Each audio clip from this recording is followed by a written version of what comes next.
right, about time. We're 10 minutes late already. 10 minutes late? I count 12. Yes. Oh, even worse. Even worse. Punctuality. Thank God you get to listen to this on Monday morning. We're not late at all, though. It's not like we're, if we were, like a regular scheduled radio program, then yeah, certainly there would be people waiting for us, Like, if I was listening to Q107, right, and I had my bedside clock set 10 minutes fast.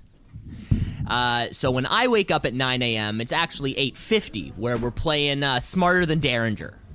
I'd be pissed if I didn't hear Smarter Than Derringer every morning at 8:50 a.m. Is that the one where they quiz you and then what do you win with that? It's like radio prizes, so it's always like prize of the week. It's sometimes like $100 gift card for here, or 2 Blue Jays tickets, or radio prizes type of stuff. Right. So nothing really that great. Have you ever won anything on the radio? I never had. My dad has. What did he win? He won. I think it was actually Blue Jays tickets. That's not bad. Yeah, it was it was Q107 or Chum FM, one of those type of things. No, call in. And the question was, London, Ontario is the city of what? And I guess he was the 7th. Losers. He was the 7th or 11th caller or something. And he got it right. So it's the city. It's like it's called the City of Forests or the City of Trees. Either one. It has something to do with the trees and the forests. And you're saying to yourself, like, that's a dumb name. But then you go to London, Ontario, and you realize, holy shit, these trees are massive. A lot of homeless people there. Oh, okay. Yeah. No, you're right. I guess I noticed the tall trees, not the plight of homelessness. What do you call it what you want? I noticed something different. I was in London, I think, last week, and I thought it was shit. I didn't like it one bit. That was my take. Now, what were you doing there, Cam? Because I can only imagine if you are traveling an hour away, it's for something like there's a purpose. It's not for fun. There we were doing car shopping for Shannon, so we were negotiating. Yeah, it's not like you said we're gonna go to London and have a nice luncheon, maybe a nice walk through the downtown core, maybe pure see if business. There's a nice it was pathway. A snowstorm. Exactly, and pure business is never fun, anyways. Yeah, it is. No, it's life. Yes. I don't know about that one, Cam. I think you should go back. Maybe give it a shot. They have a big park in the middle of their downtown, and there's free Wi-Fi in the whole park. Great, so I can be on my phone in the park. Like, exactly. What are you trying to get at here? Well, yeah, you can. Oh, that sounds fantastic. You can stream. So you're saying London is so shit that they need to put Wi-Fi in their parks because the trees are that ugly. The trees are so large it actually blocks any kind of 5G coming to your phone anyways.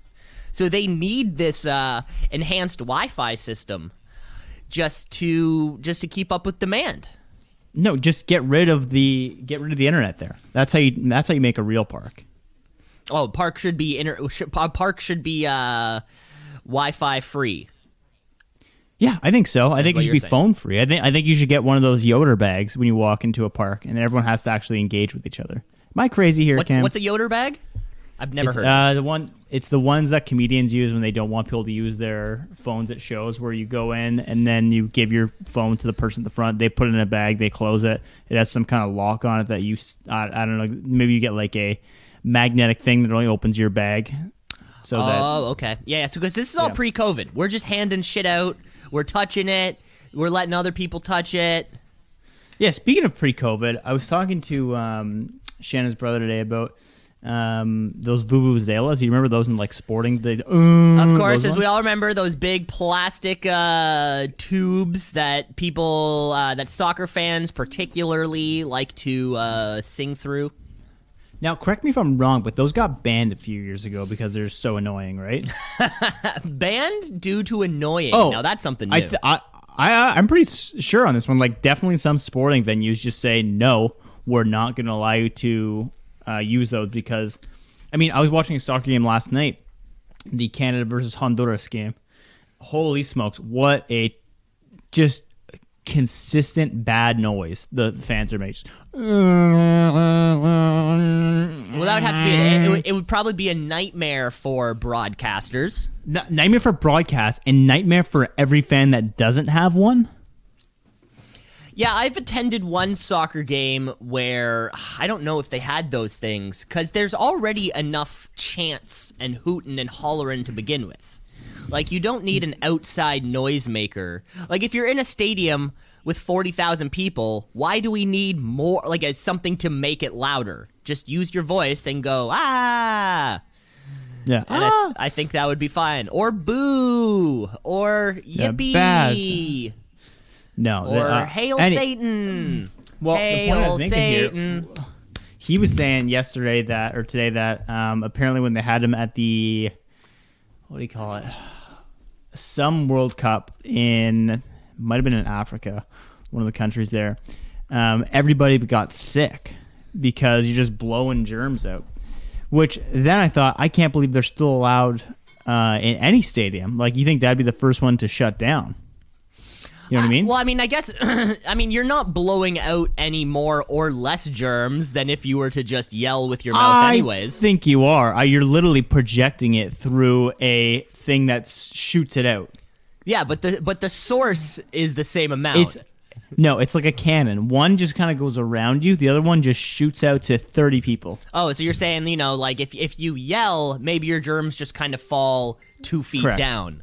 But if you're kind of projecting it through a thing, and now Cam, now this affects you deeply, I know, because off air you and I were talking about this, that you were recently asked to attend the didgeridoo World Cup, where you were actually going to compete with other didgeridoo players, but unfortunately the entire event was canceled due just to the length of the device itself and the germs. Yeah, there were some strict COVID protocols there. The judges all got sick, because so it just... You've been practicing your didgeridoo a lot recently, and I know it's caused, a bit of, some tumultuous attitudes in the household, amongst the two of you, but you seem to be pushing through. I will one day become a didgeridoo all-star. Exactly. Yeah, you're hoping. Like when like a classic question people ask will be like the if you were to kind of make your favorite, like your all-time band, what would it be? You got like Jimi Hendrix on guitar, you got Paul McCartney on bass, Keith Moon on drums. But meanwhile, you're wondering who can fill the didgeridoo position. You're thinking to yourself, Cam LeClaire on didgeridoo. That's the plan, yeah. I'm hoping that one day didgeridoo and Cam LeClaire will be synonymous, just like Kleenex and facial tissue. Just like Kleenex and facial tissues, baby. Let's kick it.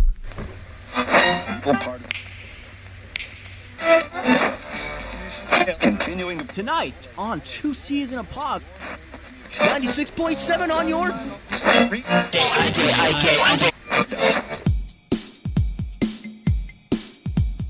Two C's in a pod, 2 C's in a pod, 2 C's in a pod, 2 C's in a pod, 2 C's in a pod, 2 C's in a pod, 2 C's in a pod, 2 C's in a pod, 2 C's in a pod, 2 C's just like 2 C's in a pod, 2 C's because we're 2 C's in a pod, just like 2 C's in a pod, 2 C's in a pod at gmail.com.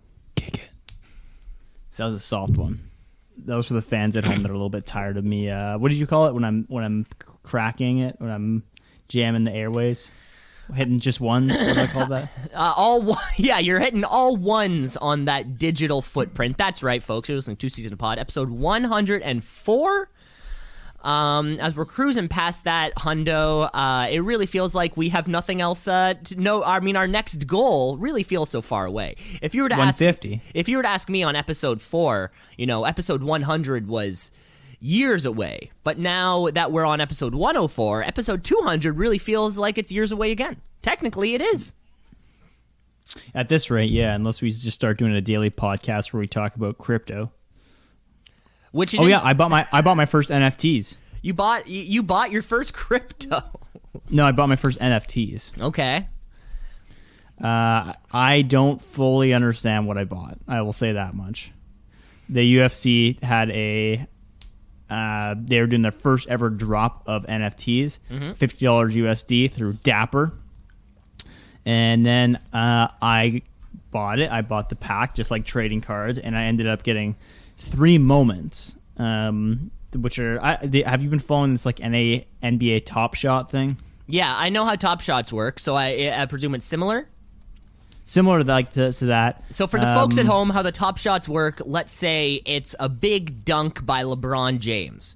Okay, and there'll be a video package that will be that dunk. Now, there are only, let's say, 5,000 of that one particular dunk. So then you might have number 3,672 of that 5,000. Therefore, thereby making it, like official in that kind of thing, making it limited.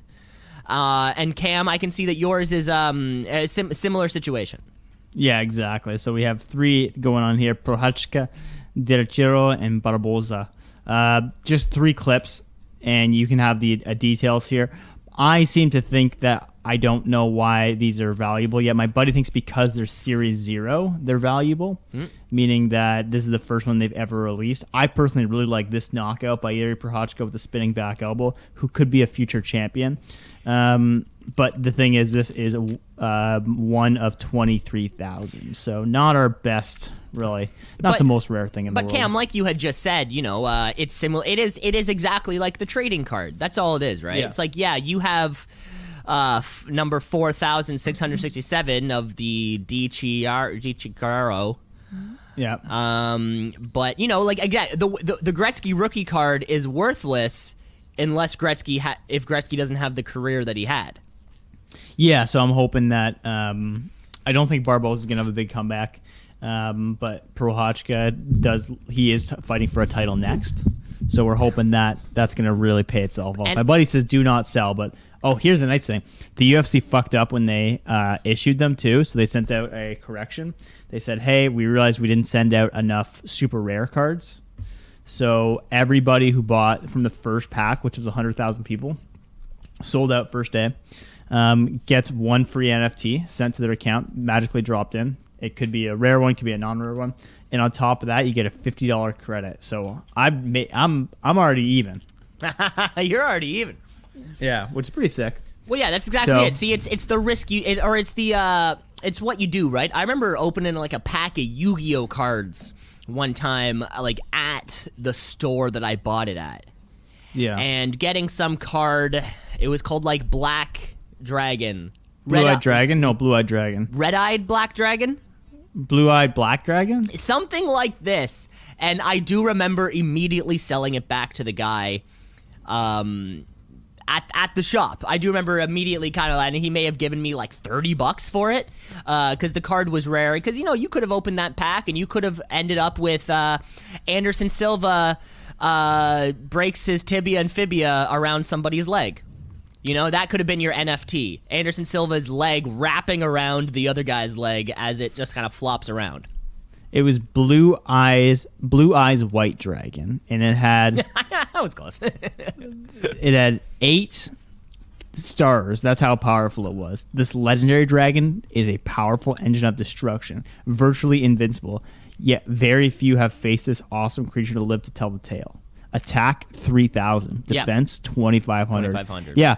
Did you ever play Yu-Gi-Oh or did you just collect the cards? I played it. Yeah, I played all of the. Dude, why would you not keep that one? Then you just that's your ace in the hole. Because you're like 10.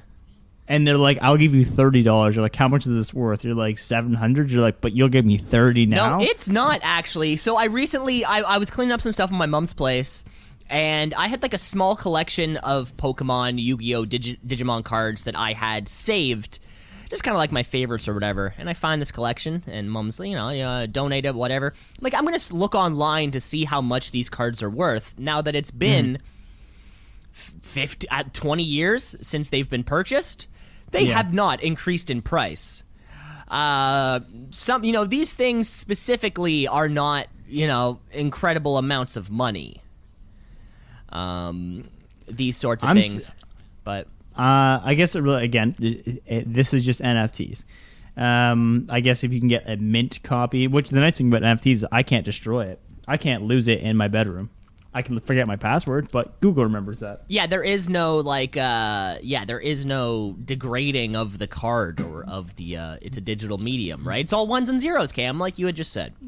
Yeah, I know about the ones and zeros. Let's get into the podcast this week. First, by reviewing some parts of last week, because we got some notes. We got some notes. We got some notes. We got some notes. Notes and amendments. First off, in the notes department, the Canadian $1 bill. The Canadian $1 bill left circulation in 1989, which is way later than I thought it would have. And the $2 bill actually stopped a few years later in 96. Which is crazy, because I don't really remember a $2 bill, but I guess there would have been like 5 years. There would have been 5 years of my life where it was still around. Yeah, my dad has a few of them. Yeah, I definitely have something like in a collector's bin somewhere too. And next up on the notes, we were talking about the green jacket, the Masters champion, Augusta. Men only. We all know how it goes. And I think, Cam, your question was, why doesn't it fit? It doesn't seem to. Okay, so you are right. So they have a series of test jackets that they'll give to the immediate champion. And then you can wear that one immediately, and then they'll eventually find one that's a little more to your size. Fun little notes about it, though. So the jacket that you get on that day, if you win, is presented to you by last year's champion. The year's winner, yeah. Okay? Now, the most recent champion is allowed to take the jacket home, wear it out wherever they want to, up until the next year's Masters tournament. Oh, that jacket. That particular jacket. Then after that, the jacket is not allowed to leave the premises of Augusta. So Mike Weir has a little locker at Augusta where his jacket is hanging up. And if he wants that jacket, he can go back to Augusta and put it on. But he can't leave Augusta with the jacket. It's strictly forbidden by the rules. The only exception in the history of the Masters tournament was for a man named Billy Casper, who wife asked for it following his passing away. His wife asked if he could be buried in that jacket. Augusta made a special exemption for him so he could be buried in the jacket. But it's the only time that a green jacket has ever left Augusta National Course. So let me get this straight. Once you win it for the year, you can take it anywhere. Yes, you have 1 year. You can wear it home. That's pretty sick. I actually like that a lot more. But then after that, so that's why we see at the Masters tournament, they all have their jackets on, because you show up, you go to your little locker, which is reserved for you, you put on your little jacket, but then when it's time to go, you got to put the thing back. And for those wondering specifically what color it is, because, Cam, it's not just green. We think of it as a green jacket. No, the exact color is rye green Pantone 342. Or the color of the 17th green at Augusta. Is that also true? No. Then why would you say it? Because I love to fool you. You do. So those are a couple of notes for last week, Cam. Sounds great. That's pretty cool. I didn't know that. I've been watching more golf this year. I was actually watching the tournament yesterday, the Farmers Open. All the big names are up. Bryson DeChambeau, Justin Thomas, Ricky Fowler. A bunch of people did not make the cut. But it was I find right now I'm watching a lot of sports. How's VJ doing? How's VJ Singh doing? Retired. Fuck. Tigers. Maybe coming back. Then why did I put $5,000 on him to win? Yeah, that'd be okay. I think we could turn this into a gambling podcast. Now, Cam, this is scary because you've been pushing this for a little while, and you just keep disagreeing. But I'm saying for big events, we should slap little futures down. You know, slap a little future down. Or here, maybe it's something better, Cam. Instead of winning money, we have to owe each other something. Now, this is interesting, Cam, because I feel as though your newfound, now I hesitate to use the word addiction, I'm going to say your newfound appreciation, passion for gambling really coincides with you have a wedding to pay for. I feel like the two are it's almost one begot the other. Hey, you got to find a way to fund it, right? I guess so. And I guess for some people it could be a passion towards organized gambling. Yeah, I would call it organized winning personally. But yeah, you call it that. Okay, I'll call it that. I'm saying that if we picked, say, like if there was a big sporting tournament like March Madness, and then we each get 3 picks, and be like, you pick your 3 teams, I'll pick my 3 teams. If either of us win, then we can. The other person is in a favor of someone else or of some sort. You know what I mean? Yeah, some kind of not necessary. They're in debt. There's not not financial. a monetary amount tied to it. Right. Like, I can think of something, but whether it be something that's embarrassing or whether it be when you come to my house next time, you're cooking me a steak dinner and I'm sitting on the couch. That's fun. You know, yeah. If you win, then you kind of something harmless like a dinner. Yeah. Or I have this big callus on my heel that I need to kind of sand off with a little piece of sandpaper about once a week, and it's kind of like, if I win, then you do you actually sand it off once a week? Yeah, maybe once or twice. I have. Don't you want to get your feet hard? I have a little piece of sandpaper in our vanity. I call it my foot pad, and I just kind of sit there and some of that dead skin. See, I like having the hard feet. I want to get them as hard as possible. It's on the back of my foot, the back of my heel. I got the same one. Like, yeah, it's good. No. Like, the rough edges. Not on the bottom. No, the rough edges are nicking my socks and putting holes in them. Like, I need to resolve this. It's not a bunion or anything. It's just a callus. Sure. It's not a bunion. I don't think you can get a bunion off the back of your foot. Oh, sure, Cam. It's not a bunion. We will have to look into that one, though. Yeah, said every person I've ever dated. It's not a bunion. Yeah, my ass. Big old bunion feet over here. Yeah, well, that was actually your answer to your penis. A lot of people would say, "Is that a bunion?" And you say, "No, that's not a bunion. That's my penis." And it takes a lot of convincing. But I guess trust me. It's I shave it off. Okay, Cam, I got a little game for you. Do you want to play it? Yeah. Okay, so this game has no. This is not a segment. This game has no title. It's just a game that I thought you and I could play. Cam, I'm sending something to. I'm sending you a photo right now. Okay, so every single year the new festival lineup comes out. Of course, we have Lollapalooza. We've got Coachella. We have many different festivals around. So I just sent you Coachella's lineup for the 2022 year. So Cam, here's the game that we are going to play. I just turned 30 and have no problem with it. Cam, you just turned 27? And I feel as though you're still trying to cling on to your youth, mainly because you're... I don't know, man. I got slick back hair right now. I'm in a waffle sweater.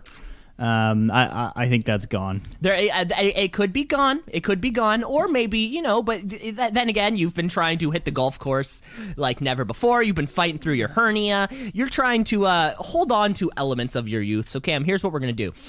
We're gonna go through each night of the Coachella Festival. Cam, I need to hear 2 answers from you. Now, I'm gonna give the same answers. I've vaguely looked at this lineup just in the sense of trying to create a game.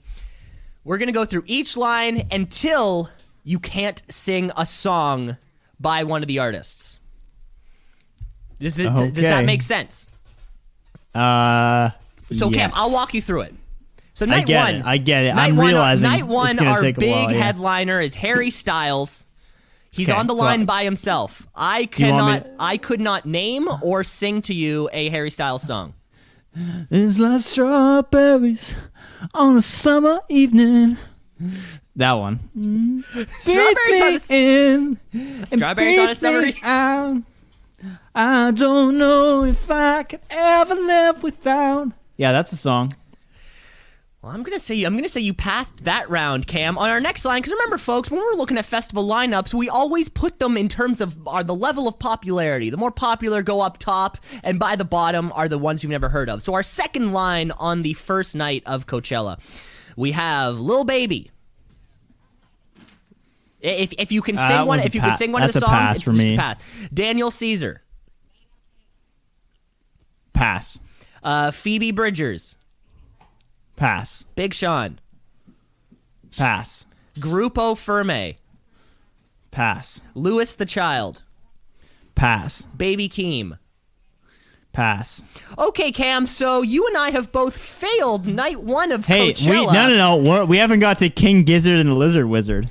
Well, okay, so my idea was the game was as soon as there is a line in which you know nobody. Because Cam, one could argue that 27 to 30, the Coachella Festival is made for us.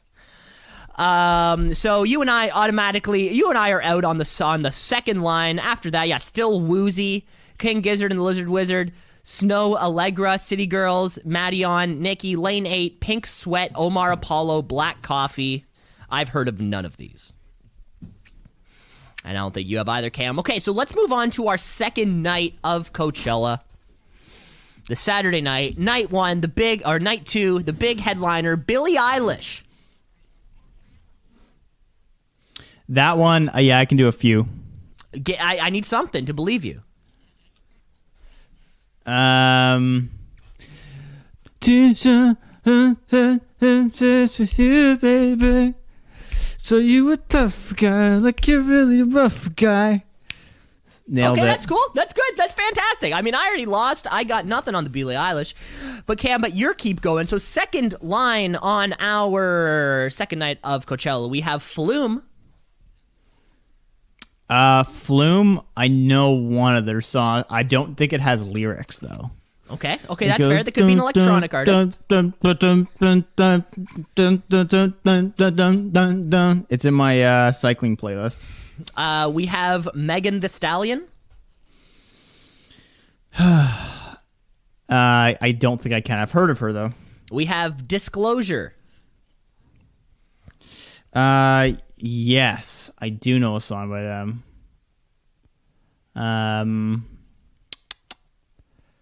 Disclosure. I can't remember it. So I'll have to pass then. 21 Savage. 21. Israel song. I'll give you that one. Danny Elfman. Never heard of him. He's a composer. He's a composer, actually. Stromae. Nothing. Giveon. Nothing. Anita. Nothing. So you passed that second line, so we're going to move over to the third line where I feel as though you may actually have some success. We have Brockhampton. Yes, I know a song by Brockhampton. We need to sing it or else I don't believe it. Trying to think of one song by Brockhampton. I can remember the last time I listened to one. You can pass. You can pass if you can't get it. No, I'm gonna get it. Brockhampton. Oh, man, I went to one of their concerts and they played the same song 9 times, and I don't know how I can't remember. Like they played it 9 times in a row.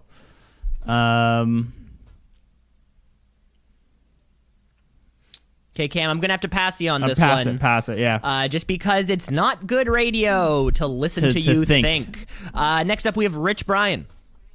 He does the song that was really popular. Yep. How does it go? Can you give me the name? I don't remember the name either. I remember the song. I remember the name. Can you sing the song? It was I don't give a fuck about a motherfucking pope. I'ma pull up with that stick and hit ya motherfucking throat. We have Girl in Red. That one's news to me. Wallows. Nothing. Isaiah Rashad. I'll give you that one. Caribou. Nothing. We have Kuko. Nothing. Conan Gray. Nothing. Never heard of these people. Coffee. Nope. Channy. Is coffee there twice? I feel like, or was there no? No, that was black was coffee. there This before. is coffee with a K, everybody. Well, of course they put black coffee on the Yeah, first so one. we have Chami, Nothing. Dixon. Nope. Okay, so I'm going to say, Cam, you failed that. Or did you? You got a Freddie couple. Gibbs. They Okay, got so- 100 Gex and Freddie Gibbs. I know those two. Okay, so next line, we have Caroline Polachek. Nope. Turnstile. Nope. 100 Gex.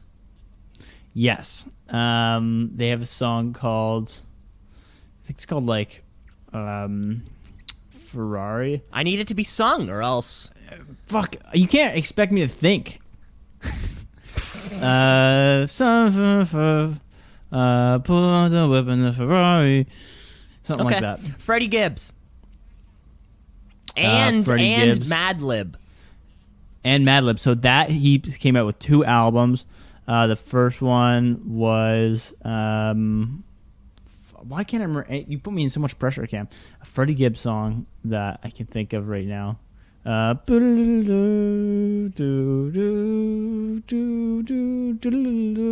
that's good enough. Yeah, Pablo Vittar. nothing. Hot Chip. I'm just gonna go ahead and I know Steve Lacy. Okay. So he's 3 down there. Yeah. This is my confidence. Wow. Okay, Cam, so we're moving on to the next line. You're getting way further than I Dude, thought you would. Rina Sawayama. This whole line I'm reading: Well, Japanese Breakfast, Japanese Masiago, Breakfast. Chelsea Cutler, Nikki Nicole, Richie Holland, Beach Bunny, Amber Mark, Ed Maverick, Kern Joyce. Those are all nothing. Okay, but Cam, you made it 5, or rather 4 lines down on day 2. Who knows? Maybe Coachella day That's 2 is pretty the one good. for you. So we're coming up to our final day of Coachella, day 3, where our headlining act is none other than Kanye West. Yeah. Sorry, could you repeat that? That you dead named him. Sorry, yay. I do need a song to be sung. Work it, make it, do it, makes us older, better, faster, stronger. Oh, we'll take it. Next up line, we have Doja Cat, Nothing. Joji, Nothing. Jamie XX, Know them, can't remember the song right now. Run the Jewels. Yes. Let me try and think of the song right now. We need a song, because recognizing an artist's name, that's a dime a dozen. No, fuck. I know them so well, too. Run the Jewels. You can't search, Cam. You're frantically typing Run the Jewels I into know. Spotify. I know. I just can't. Okay, I'm going to pass on this one. Embarrassing. We have Carol G, Nothing. Maggie Rogers, Yes. Maggie Rogers. Just give me a second to think, Cam. Maggie Rogers. Okay,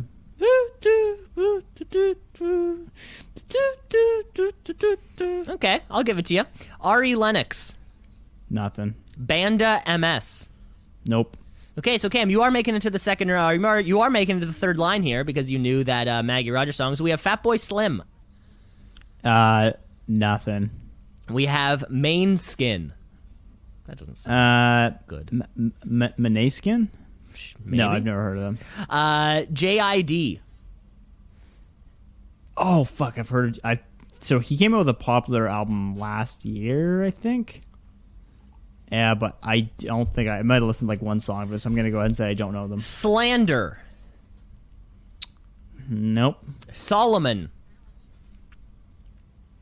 Nope. Jesse Reyes. No. Denzel Curry. Yes. You're the ultimate advocate. Okay. We have Phineas. Nope. We have Vince Staples. Yes. Vince Staples had a really good album about probably 7 years ago now. Okay. This could be forever, babe. Forever, babe. This could be forever, babe. When you think about the song, think about. Next. Okay, we have Dave. I know a Dave. Don't know this one. Fred again. No. Okay, well, Cam, you made it through to the next round with that. Wow. So do I have to just get one? All we need is one to prove Okay. how close to the youth culture you are actually a part of. Next up, we have duck sauce. Okay, Remember okay. that Barbra Streisand? I remember that. Chicano Batman. Nope. Duke Dumont. Nope. Kim Petras. Nope. Orville Peck. No. Nathaniel Cano. No. B. Badoobie. I think we should just call it now. Belly. No. The Blessed Madonna. No. Honey Dijon. Well, Cam, no. you got duck sauce, so you I get know. to go So one now- more round. So, Cam, we have Alec Benjamin. Nothing. Ali Gady. Nope. Surf Curse. No. Michael Beebe. Nope. Nathy Peluso. Sounds like a politician. Maxo Cream. Nope. Bedouin. Is that Bedouin Sound Clash? I'm going to say no because it would probably be labeled as such. Emotional Oranges. No. Channel Tires. No. Yola. Nope. Hayden James. And no. Well, there you go. Cam, you did a lot better than I thought you would. I don't think I give you enough credit for being such a young person. Thank you. I have friends that keep up with music and they keep me informed. And right, so possibly without them, you would have no clue what the hell's going on. If without them, I would just be way too knowledgeable about the UFC. Yeah, I can tell you personally, I make it one line in, and then I have no clue what the hell is going on. But that's fantastic. So, folks, keep your ears open for, we'll get a Lollapalooza lineup, I'm sure. Maybe some kind of like South by Southwest. As these festival lineups start to pop up, we will play this game again, just to see how in touch you and I both are. So what are the big festivals in a year? That is a good question. Yeah, Coachella, Lollapalooza. There's one called Stagecoach. South by Southwest. That's a festival-ish. That's in Texas, right? I think so. Yeah. Yeah. Okay. Okay. Well, we'll keep our ears peeled for it. We're keeping them peeled. We're keeping them peeled because it is a fun little game to play. No, not an official game, not an official segment. Just something to keep us occupied. Is it not an official segment because you don't want to make a soundtrack for it? No, because it's not. There's not enough to do for it. There's 3 festivals a year, and then after that, it's like, okay. There's no limitless possibility where, free on Kijiji is limitless. It's just fucking go online and find something free. That's what you think. That's what I think. It's not limitless. The amount of time I spend scrolling for free shit on Kijiji, unacceptable. It takes so damn long because it's just the same shit over and over. Free dirt, move it yourself. Free piano, free lumber. Move it yourself. It's all move it yourself type of shit. It's like I can't lift this anymore. That's all it is. Yeah. That could be it. That was a lot of fun. What time are we at here? Because I got shit to do today. Holy fuck, we're flying by. Okay, let's get into our games of the evening here. Yeah, let's do it. Let's cover, because we're winding ourselves down. Of course, only 3 more episodes to go in season 1, but let's give you a little MacGyver in Fiverr. MacGyver in 5. It's time for MacGyver in Fiverr. MacGyver in Fiverr. It's time for MacGyver in Fiverr, because we only have 5 minutes to recap this week's episode of MacGyver. Let's do it. Because you're kicking it off, Cam. Because, of course, every single week we recap the life and adventure of Special Agent MacGyver as he traverses the world solving all of its problems. Now, we only have 5 minutes to recap this week's episode, and we are almost done season 1. 3 more episodes to go. So certainly off air, we need to have a conversation about what our next show is going to be. But I really can't wait. Cam, you're going to kick this week's MacGyver off. Here's a note here, Cam. Sorry, go ahead. I was going to say, I have a lot, so I hope you don't have a lot. Oh, God. Okay. I also have a lot. It's happened before. We didn't make it through on an episode where there was literally a bomb and a timer, and we couldn't get through it. So this one, I will say, this is the first time I've watched the episode in single speed because it didn't have the option for 1.5 speed. Oh, so yes, we'll okay. see if my notes are reflected that way. Yeah, maybe you get every single little detail. MacGyver and Like his I got every name this time, which is uncharacteristic. MacGyver and his blue jeans. Yeah, yes, okay. exactly. We have 5 minutes to kick it off, so let's get it started. In 3, 2, 1, we kick off in North Africa where some kids are playing soccer with MacGyver by a church where Mac meets a lady who is dropping off some clothing. Her name is Sarah, and immediately she catches Mac's heartstrings. Sarah wants Mac to break out her brother Brian out of prison. He was accused and tried for trying to save human lives as a humanist. To get himself into prison, Mac grabs 2 bottles of soda and sprays the 2 police officers nearby, getting him instantly arrested for assault on an officer. He meets a prisoner in the prison named Francois, who tells him the scoop on the prison. The man who runs the joint is named Khan, who is curious about why Mac is there and why really any American is there. While in the prison yard, Mac starts working on a paper-mache hot air balloon with the fire he was able to create in a prison yard, inexplicably why this is allowed, to send Sarah a signal, which somehow she now knows is for her. After making the signal, he needs to go find a prisoner named Brian Ashford, which is Sarah's brother. Suddenly, Khan's bodyguard tells Mac that Khan wants to speak with him. After some backtalk, they fight, creating an immediate 3-on-1 situation where they grab Mac and bring him into Khan's office. Mac gets him onto his side by opening up his stereo and repairing the EQ balance on his stereo, making it sound a whole hell of a lot better. Learn that Khan, the person who's running the prison, is making PCP in the prison and selling it outside. Mac offers to repair Khan's PCP lab if he can speak with Brian Ashford. He gets into Brian's cell and makes up a bogus story about them bringing in airships to get Brian out, fooling the guards who Mac knows were recording the entire conversation. The guards hear them say to themselves they will allow it to continue because they heard in the conversation that Brian has a ton of money and they will try and get rich from it and then kill Mac. While Mac is in his cell, the guards come to let him know his wife Sarah is there for a visit. Cam, I'll pass it off to you. His wife Sarah is there. Okay. Yeah. So Sarah's there, and they get into Okay, sorry, you ended a little early. They do some kissing. Yeah, so they do some kissing, and they're actually just kind of communicating what their actual plan is. Mac tells Sarah to get a bunch of cars ready because the breakout will happen. So now, fuck them all off. Turns out it was a conjugal visit type situation. That was real weird. They talk very secretly tomorrow that at noon the escape is happening, so get the cars ready.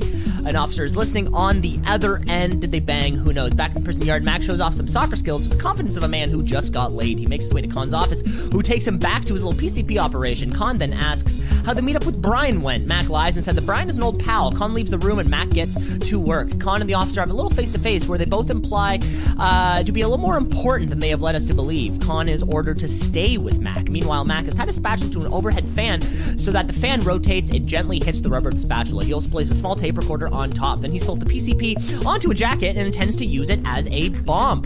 Right then, the whole jail goes on lockdown as the guards are told to stock up on ammo as they prepare for a big escape. Back to Mac, where he takes some ice and puts it on top of a kind of platform above a bucket filled with gasoline. He then ties some electrical wire around the ice. When the ice melts, hopefully we will get a spark. So Mac takes the spatula off as well as the recording device. When he leaves the room, Khan stops him and asks him about the $12 million that Brian was talking about.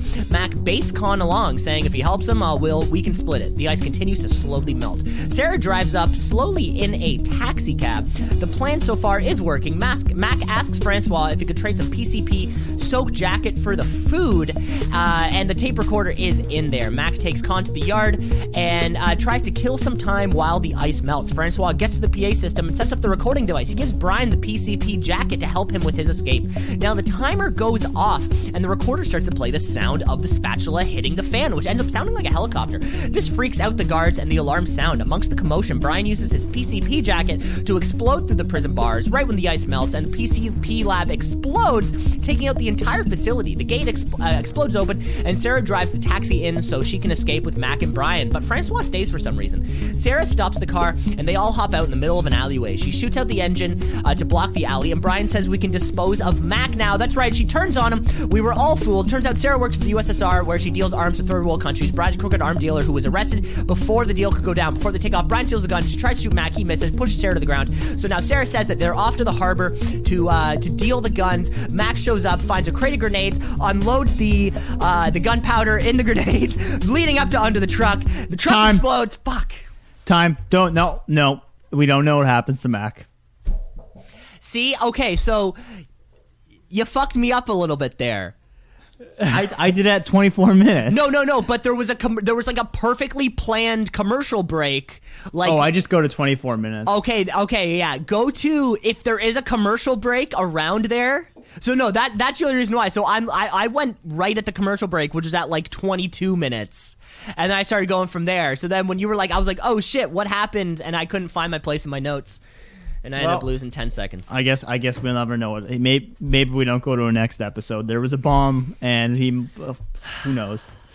I couldn't explain how lax this prison was, though, where he was just able to make a bonfire in the middle of the yard, and the guards are like, I don't see a fire hazard here about them rioting and burning this place down.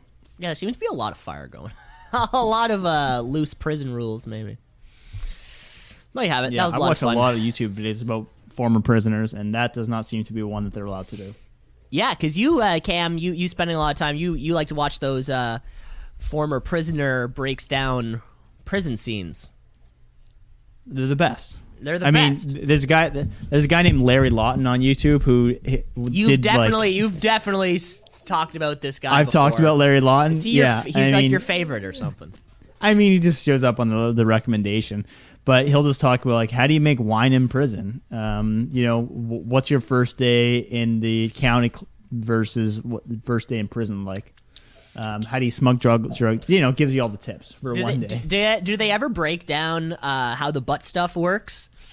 And it'll be it's called suitcasing. It'll be like the prisoner is watching Shawshank Redemption when Tim Robbins keeps getting like plowed in the butt, and then he's like, "This is pretty realistic. You would probably have 5 or 6 guys holding you down as they spit lube." Or is that kind of like too much for Vanity Fair's YouTube account? No, it's his own YouTube account. But okay. I don't think he's gone into rape in the system, but he has gone into how to get items in, which I found was really funny because you know how like you probably haven't seen this, but Obviously to make sure not. that they don't have items in your butt, they'll make you like strip, and then they'll be like cough. And he was like, "This is the stupidest system ever." He's like, "If I cough, I'm not gonna. If I know it's in there, I'm not gonna let it out. Like me going like, it's not gonna make me drop it." He's like, "I have more control of my sphincter than that." My sphincter.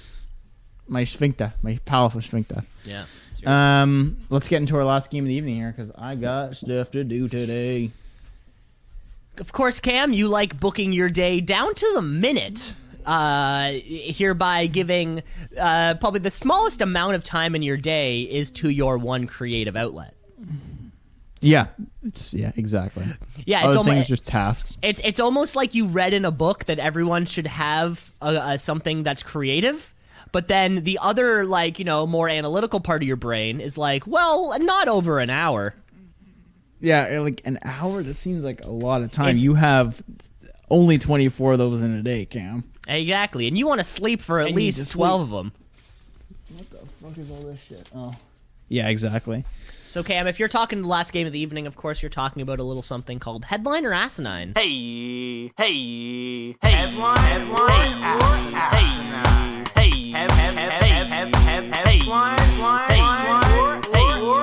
Headline or asinine. Yep. Where we fool each other with some headlines, or really just talk about some news. Cam, I'm going to kick this one off here for you. Headline or asinine. The Super Bowl is asking dancers to volunteer 72 hours to perform in the halftime show. Well, I know that the new COVID restrictions are in the States like, do you have a cough? Good, you're cleared to travel. They got it pretty lax down there, but for the Super Bowl, they probably want to be extra safe. So they're probably asking for 72 hours so that that's like some form of quarantine is my best guess. I'm going to call it a headline. Okay, Cam, this is a headline here. I appreciate the zero thought put into it because you completely didn't understand the headline at all. So, of course, next month... That's the point of headlines, though. You're not supposed to understand them. They're supposed to be vague, and you click on them. Next month, when Snoop Dogg, Eminem, Kendrick Lamar, Dr. Dre, and Mary J. Blige take the stage at the Supertime halftime show at the SoFi Stadium in Inglewood, California, hundreds of fans will pour onto the field to create a crowd around the performers. Of course, we see this every single year, but what we don't see is the 72 hours of work that the group has spent over the last week and a half in unpaid rehearsals, some of which are occupying full 10-hour days. So here's what's happening. Dancers are being asked to provide their own transportation, adhere to a strict confidentiality agreement, and not be paid for their work. This has nothing to do with quarantining. This has nothing to do with COVID. They're being asked to volunteer their time. The people who we will see are mostly aspiring dancers and actors are being told to be grateful for the opportunity to be part of this once-in-a-lifetime experience, but this definitely caused a stir, at least in the Los Angeles dancing community. So now many dancers in the community are telling other dancers to boycott the experience because the problem is bigger than the Super Bowl. Dancers and freelance artists are often expected to put in their time and not getting paid, but be grateful for the experience. When the organizers for the event were contacted, they did mention that there are 115 paid dancers who will be on stage alongside the performers, and that these volunteers are not even being asked to do choreography. They're just being asked to act as if they are enjoying the concert. This is common in other large settings that we see, such as Olympic opening ceremonies. And the organizers for the event are pretty blunt, saying if you don't want to do it, then don't do it. So... has nothing to do with quarantine, has nothing to do with COVID. It's just people being asked to work for free. I'm still going to say that my guess was not thoughtless. I still put some thought into it, according to you, Cam. I don't know. I like it when you stretch the imagination, create a little bit. I'll try and stretch the imagination. I know you got shit to do, Cam, but it's this is a schedule. We have fans, we have listeners who maybe care about what you have to say. All right, China gives Fight Club new ending where authorities win. Where the authorities win. Okay, so do you remember the end of Fight Club? Of course. So, spoilers on the ending of Fight Club. It is the Edward Norton character and Helena Bonham Carter. They're standing there, I guess, in the one building, and they're kind of watching all these skyscrapers fall down. Well, I mean, the entire movie is about anarchy, right? Yes. So I guess that whole idea would be tough for China to kind of grasp onto. I'm curious why it took them. I feel like this movie came out like 25 years ago. Like, do you think like the Chinese government or like the Chinese like film authority is kind of going through each year in movies and just kind of like as they go, and they just got to 99? They've been going through this start of cinema. They just got through the 90s. They did a hell of a job on Fatal Attraction and Basic Instinct, and now they've made it to 99, and they have to change the end of Fight Club. I want to know how they changed it, because they probably didn't film additional material, and I can't imagine the studio would have opened up like extras, extra film that they didn't include in the final cut. So I imagine whatever they do, they just took a left turn somewhere. But it's China, so I'm going to say it's a headline. This is a headline coming from the Bangkok Post, where if you remember the end, like you nailed it, Cam, all the buildings blow up, anarchists win, it's the destruction of civilization. Now, in this 1999 cult classic, obviously they're not just releasing it now, Cam, but what they are releasing is it to their latest streaming platform. It's called Tencent Video, where they made a pretty much makeover of the movie. So, in the end, in the closing scenes originally, Norton's character kills off his imaginary alter ego Tyler Durden, played by Pitt, and then watches multiple buildings explode, suggesting his character's plan to bring down the entire modern civilization is underway. In the new version, the narrator still proceeds to kill Durden, but the exploding scene is replaced with a black screen and the code coda, saying, "The police rapidly figured out the whole plan and arrested all criminals, successfully preventing the bomb from exploding." Then it adds that Tyler, a figment of Tyler, the narrator's imagination, was sent to a lunatic asylum for psychological treatment and was later discharged. It's just black screen, no audio, fucking a little caption comes up that lunatic asylum. It's like all went well and the people were treated and there's nothing to worry about and the capitalists lose again. Yeah. Yeah, it's like immediately after they're standing there, the police come in saying, "Freeze, freeze, freeze." That's funny. Yeah, that's one of my favorite headlines of the year, I think. That's got to be one of the tops. Because it's like it takes there's 2.5 hours of plot buildup and then 5 seconds of JK. JK, the police rapidly figured it out, as they will if you try this. Yeah. And all was shut down. Yeah. Rest in peace, Meatloaf, Robert Paulson. Okay, Cam, headline or asinine, lottery winner arrested for relieving herself on her boss's desk.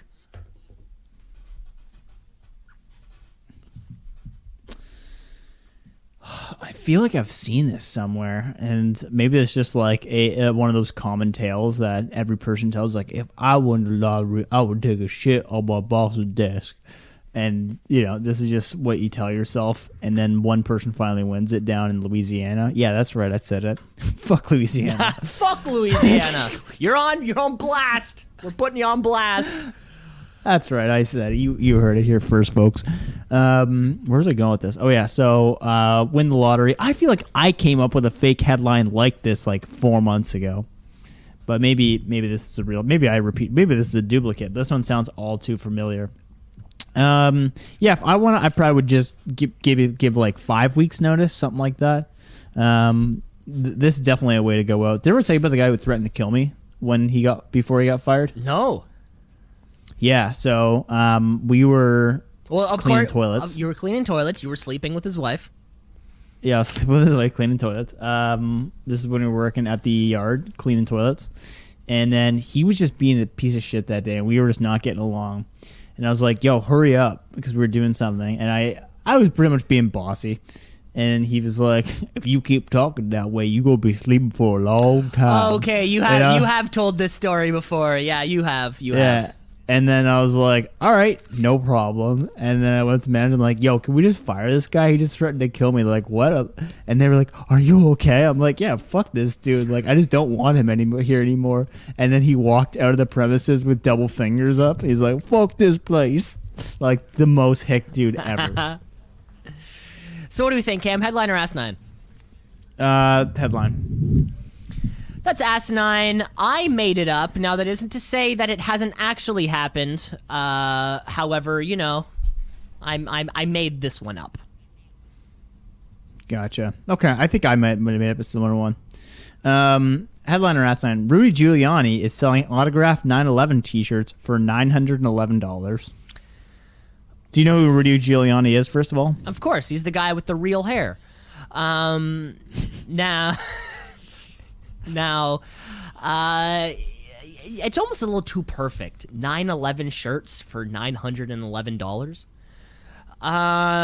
Autographed. Yeah, that's a good point. Now, I don't know. I presume, I guess Giuliani was the mayor during 9/11. I'm not entirely sure. That's correct. Because if he wasn't the mayor, yeah, it would have no meaning. He's just some guy who was on. That being said, though, I would pay for a Rudy Giuliani autographed piece of Seinfeld merchandise.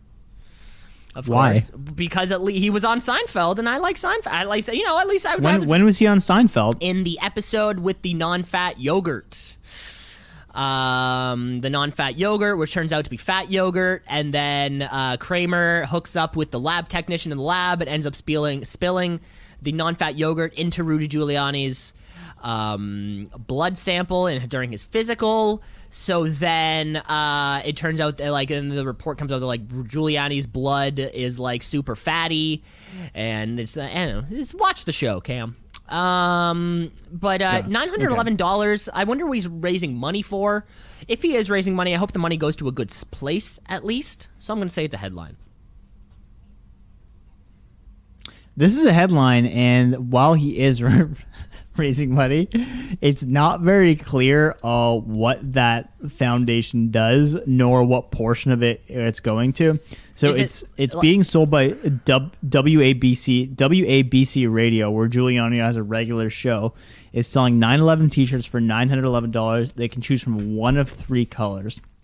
The fine print in the notes say a portion of the proceeds go to WABC Radio Foundation, a 501c3 charity.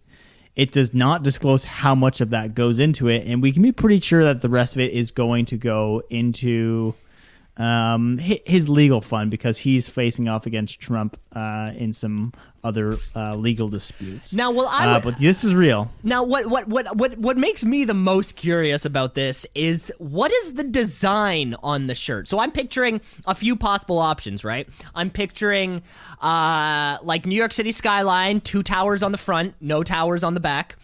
I'm picturing, there's like kind of like that one video footage that looks like it's far away, but it's while the first tower has been hit and it's smoking, and the plane is just about to hit the second. That would be another good one. Or finally, and the one that I would personally purchase, is George W. Bush standing on the rubble, being helped up to the top of the rubble by the firefighters with that big megaphone. So, I mean, it really depends on the design for me personally. Or you know how those Prince Edward Island, the dirt shirts. Remember, you kids would have those. You go to PEI, you get a shirt made of the red dirt. It would be interesting if they could take some of that rubble from 9/11, press it down into a shirt, and then make the 9/11 shirt that way. I don't know. So I'm looking at it here. It looks like it has Rudy Giuliani, George Bush, and a third person on the photo with an America flag on the back, and it says remembering and reuniting, never forget 20 years with Rudy Giuliani, and then it says 9/11 on the sides of it. It's not a good shirt. I won't call it that. Yeah, I think I would personally want George W. on the megaphone, or New York City skyline, 2 towers on the front, or New York City skyline, 2 towers on the front, and it says September 10th. 2001, and on the back, skyline, no towers, September 11th, 2001. I think that would be it. Okay, Cam, I got one more headline here for you. Are you ready? Ready. Cam, headline Asinine, Harambe won 11,000 votes in the 2020 presidential election.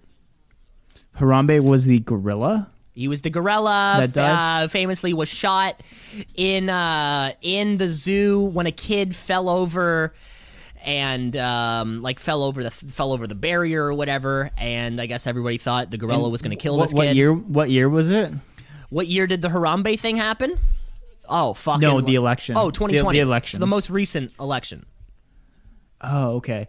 Yeah, I mean, Harambe is still somewhat of a meme, and I think there is a lot of meme voters out there, especially with the political climate we have out there. I'm really trying to stretch this out, Cam. I don't think there was a political candidate called Harambe. I don't think we can go as far as saying that. But people hate America, so they voted for Harambe. So what? That's a headline. Okay. It's Asinine, Cam. I made it up. Harambe. Oh, there's probably more, dude. I made it up. There was 50,000. Yeah. He won in 2 different counties. Yeah, he actually won. He is a governor in 3 states right now. All right, headline around saying drone strike incorrectly bombs lemonade stand. Drone strike incorrectly. So now, like, I don't know how this whole, like, secret operatives thing work, right? Do they see, like, a building and they're like, that's it? Like, so much research, time, money thought power has to go into where these drone strikes are going to happen. And to think that, it ends up being a lemonade stand, like even from above, how much of a risk could a lemonade stand look like? A lemonade stand is what? At most 5 feet long by 2.5 feet wide, 4 feet high at most. Like, what of actual destruction possibility could you hide in a kind of like a box of that size? Well, a lot of times, Cam, it's not so much what you're destroying, it's who you're destroying within it. I mean, in the one case that it's like, the fucking Abbottabad and Osama bin Laden is in a little lemonade stand. Yeah, okay. Those odds would be far-fetched, though. It does sound like the exact level of incompetence that I would expect from the military. So I am going to say that this one is a headline. This one is likely a headline that just hasn't been disclosed yet. I made this one up, but Yeah. I don't think we're far from it, Cam. Yeah, probably not. Probably not. That was great. All right, and are we ready to plug it or shrug it? We're ready, Cam. Brand new segment on the show. Has a new song and everything. Of course, we're talking plug it or shrug it. Plug it Or shrug it. Plug it or shrug it. Plug it or shrug it. Plug it Or- shrug it. Plug it or shrug it. a little thing from the week that Cam and I think you should do, or something that we think you shouldn't. Cam, do you want to kick this one off? I'll kick this one off, and not sure how many of our listeners here are folks of browsing Reddit, but you probably saw this. If you haven't, definitely check this out. There is a large growing subreddit called the Anti-Work Group. Cam, did you hear about this at all? I have not. I have not seen this or heard Okay, about this. perfect. So there's this group called Anti-Work that is just encouraging more workers' rights and kind of a movement within Reddit. The name itself isn't entirely indicative of what it represents, but that was the motion itself. Anyway, Fox News sees this is growing, and they're like, can we get an interview with one of the moderators on Reddit for this particular group? The moderators discuss this. They go, this person named Doreen will assign you to the task. You said you've done some media interviews in the past. Well, Doreen pops up, and this is this autistic person whose hair is everywhere in their mom's basement with poor lighting, who the news anchor just absolutely walks all over in this 3-minute clip. Maybe the most cringeworthy thing I've ever seen, but also just an absolute perfect what you'd expect a Redditor to be. If you're looking for a good laugh in 3 minutes, you can learn about Doreen, the 30-year-old dog walker who thinks 20 hours in a work week is too many. Doreen the dog walker.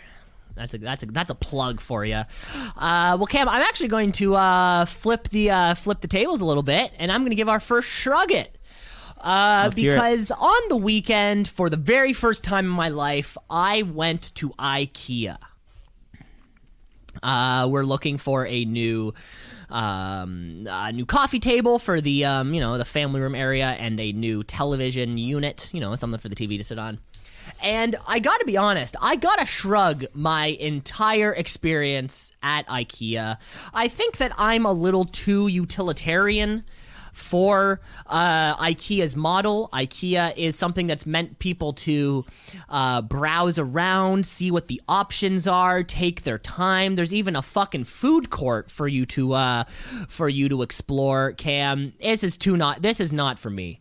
If you're gonna do some furniture shopping, you go in, you look at it, you take a picture, you bring your fucking tape measure, you measure it out, you make your order. It's easier than, we don't need to be pushing around carts, and we don't need to be designing entire office spaces with pen holders, shelving units, little pots for your shitty fake plants. It was too much for me. Too much for furniture shopping. And now we're in a gate where we want something, but it's not fucking coming. These truckers have them in their fucking trucks. I can't get my coffee table on time.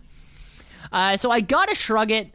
I gotta shrug IKEA. If you are gonna go to IKEA, come in with the measurements of something you want, walk specifically to the section in which you're walking to, measure it out, buy it or don't buy it, and then get the fuck out of there.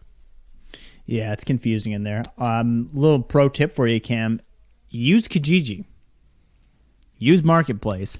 That's where you're going to find good equipment. See, we want I'm Cam LeClaire. I'm going to sign off. See, we there want something on that one. matches, and if you want something that matches, you're not going to find that on Kijiji. You'd be surprised. Okay, yeah, and that was Gotta all look hard enough. that was all the time that we have for the show this week. Thank you for listening, folks. Rate and review, like, subscribe. The show is everywhere. We'll be back next week, episode 105, and tune in because we're gonna have a new show, a new Fiverr coming up. Oh, we're announcing it? We might not announce it, but we're definitely having a new Fiverr coming up in a few weeks. So that's something to look forward to. All right, sounds like a plan. All right, take care, everyone. We'll catch up a little later. And never forget, folks, Velcro was invented by NASA. That's my job. Well, you didn't do it. Take care, folks!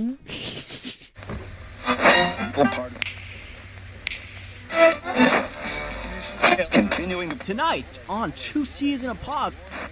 96.7 on your.